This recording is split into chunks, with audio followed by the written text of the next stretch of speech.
ఆంధ్రప్రదేశ్ రాష్ట్ర హోంశాఖ మంత్రి అనిత తిరుపతిలోని స్పెషల్ సబ్ జైలును ఆకస్మికంగా తనిఖీ చేశారు. జైల్లో ఖైదీలకు కల్పిస్తున్న వసతులు, భద్రతా ఏర్పాట్లపై జైలు అధికారులను అడిగి తెలుసుకున్నారు. ఖైదీల్లో సత్ప్రవర్తన తీసుకురావడమే జైళ్ల ప్రధాన ఉద్దేశమని తెలిపారు. ప్రస్తుతం తిరుపతి స్పెషల్ సబ్ జైలు విస్తీర్ణం కేవలం 70 సెంట్లు మాత్రమే ఉందని, 120 మంది ఉండాల్సిన జైలులో ప్రస్తుతం 140 మంది జైలులు ఉన్నాయని వెల్లడించారు. జైలులో విస్తరణ చేయలేక కొత్త ప్రదేశంలో నిర్మించాలా అన్న దానిపై ప్రభుత్వం పరిశీలన చేస్తోందని మంత్రి చెప్పారు. ఖైదీల భద్రత ప్రభుత్వ బాధ్యత అని స్పష్టం చేశారు. సంచలన కేసుల విచారణ కోసం రాష్ట్రంలో ఫస్ట్ ట్రాక్ కోర్టులో పనిచేస్తున్నాయని, అవసరమైతే మరిన్ని కోర్టులు ఏర్పాటు చేయాలని ప్రభుత్వం సిద్ధంగా ఉందన్నారు. జైళ్ల శాఖలో ప్రక్షాళన చేపడతామని, పోలీసులు, ఫైర్, జైలు శాఖలో ఖాళీల భర్తీకి జాబ్ క్యాలెండర్ అమలు చేస్తున్నామని మంత్రి అనిత తెలిపారు.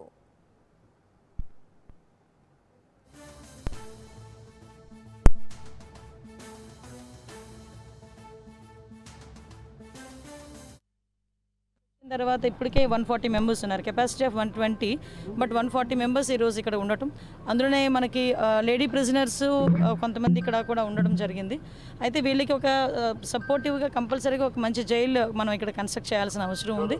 దాని మీదనే ఇప్పుడు ఒకసారి అధికారులతో కూడా చర్చించడం జరిగింది. ఒకసారి కలెక్టర్ గారితో కూడా మాట్లాడి ఇన్ కేస్ అంటే ఇక్కడ కనుక కోర్టు ఎక్కడికైనా షిఫ్ట్ అయితే ఇక్కడ దీన్ని మనం ఏదైనా అలాట్మెంట్ చేయించుకోవడానికి అవుతుందా, లేదు అనుకుంటే కొత్త ప్లేస్ ఏదైనా మన అలాట్మెంట్ అయితే కనుక జైలు అక్కడ కన్స్ట్రక్ట్ చేస్తే కనుక జిల్లా జైలు అవసరం కాబట్టి ఈరోజు అదొకటి చూసాం.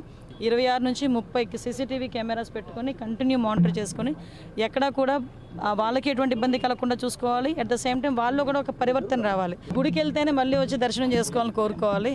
అంతే తప్పించి హాస్పిటల్కి వెళ్ళినా, అదేవిధంగా జైలుకి వచ్చినా కూడా ఎట్టి పరిస్థితులు మళ్ళీ రావాలని కోరుకోకూడదు.